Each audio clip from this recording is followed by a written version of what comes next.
안녕하세요. 오늘은 조나단 에드워드와 언약의 개념에 대해서 같이 생각해 보고자 합니다. 지금까지 언약에 대해서 여러 편을 나누어서 생각을 많이 해봤는데요.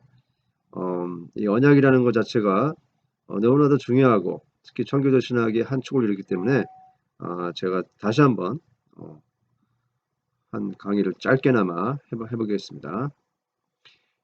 이번 순서는 두 가지로 나누어서 하겠습니다. 언약 교리가 유용함, 언약 교리의 중요성에 대해서 한번 칼빈주의와 알미니안주의의 단점을 극복하는 효율적인 신학이라는 것을 얘기하고요. 그 다음에 믿음의 조건성, 저번에 말씀드렸듯이 구속 언약과 은혜 언약이 에드워즈는 같은 의미로 봤는데 은혜 언약에서 특별히 예수 그리스도와 성도와의 유니티, 하나됨, 한몸되든 그 신비적 연합이라 했죠. 이런 미스티컬 유니언.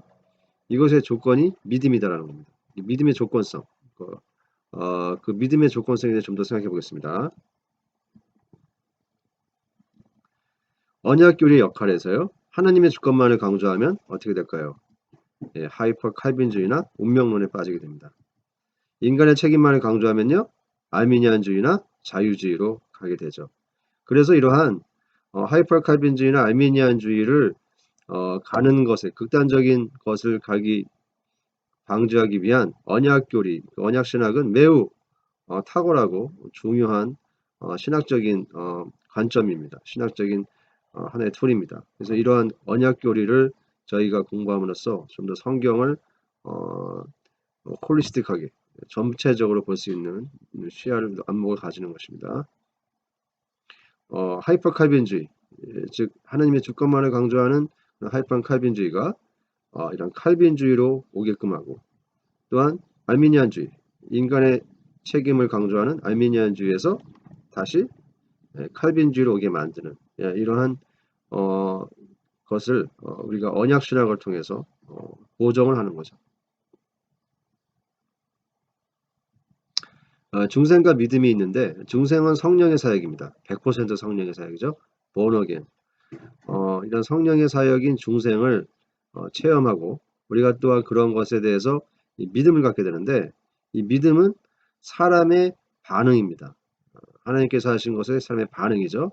이것은 청교도들에게 있어서 믿음은 하나의 도구였다는 거죠. 인스트루먼트라는 단어를 썼습니다. 즉 믿음에 대한 어떻게 보면은 극단적인 중요성을 두는 것이 하나의 신학의 전체적인 뼈대와 전체적인 픽처를 그렸을 때 믿음은 하나의 부분임에도 불구하고 너무나 강조한 나머지 알미니안주의로 가게 된다는 거죠. 보겠습니다. 그래서 이 언약 관계에서 상호 빛을 진 상태다라는 것을 indebtedness 이 단어를 쓰거든요. 이러한 이 상호 빛을 진 상태는 언약 관계에서 하나님과 사람과 하나님과의 관계에서 빚진 상태라는 겁니다. 하나님께서 구속 언약으로 예수 그리스도 안에서 하나된 그 성도들을 구속하기로 한 하나님의 약속을 하나님은 반드시 지키신다는 거죠. 신실하신 하나님입니다. 이것을 하나의 빚으로 본 거예요. 그러니까 하나님도 이러한 언약을 지키기 위한 의무가 있다는 겁니다. 반면에 사람 쪽으로 와서 사람은 이 언약 관계 안에 들어감으로써 하나님과 성도와의 관계에 있어서 하나의 순종해야 할 의무가 생기게 되는 거예요. 그래서 이것이 하나의 빚진 상태로 된다는 겁니다. 그래서 서로 간에 빚을 진 겁니다. 하나님께서 우리를 사랑하셨고 또 우리를 하나님을 사랑하는 이러한 사랑의 관계, 또한 믿음의 관계, 소망의 관계, 이러한 하나님의 관계성 사이에서 서로가 이 언약 관계로 들어가게 되면 보다 더 관계가 가까운 밀접한 관계를 갖게 된다는 거죠. 또한 믿음에 대한 언약 교리의 부담감에 있어서 아까 말씀드린 것이죠.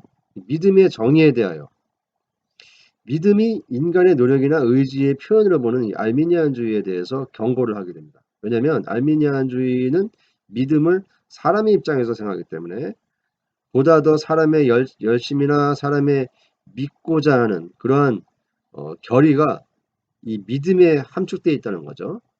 그래서 믿음이 만일 사람의 노력이나 행위로 인하여 만들어질 수 있다면 그것은 행위 구원의 단초가 된다. 즉 믿음을 사람의 노력이나 행위로 인하여 만들어질 수 있다면 행위 구원이 된다. 그래서 믿음의 조건성. 그래서 알미니안주의는 이 믿음의 조건성을 굉장히 강조하는데 만일 당신이 그리스도를 믿는다면 그렇죠? 그러니까 모든 것이 누구에게 달려 있어요? 예, 사람에게 달려 있다는 겁니다. 믿는다면.